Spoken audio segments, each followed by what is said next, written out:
పట్టుకోండి కదా కమిటీ వాడు రామకృష్ణ గారు కమిటీ వెంకటరమయ్య గారు ఓం ధ్రువంతే రాజావరణో ధ్రువందేవో బృహస్పతిః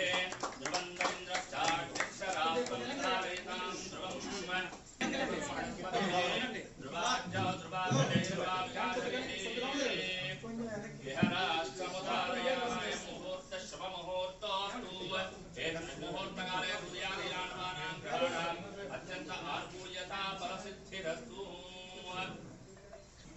ఈ వేడుకలకు విచ్చేసినటువంటి గుడి ఆలయ కమిటీ వారికి అదే విధంగా ఎందుకంటే శాస్త్రి గారు 20 సంవత్సరాలు కూడా ఇలా గడిపి మా అందరికీ ఆశీర్వాదాలు ఇవ్వాలని పేరు పేరున వారికి ధన్యవాదాలు తెలియజేసుకుంటూ నాకెంతో సహాయ సహకారాలు అందించినటువంటి యొక్క మన కాశీ విశ్వనాథ్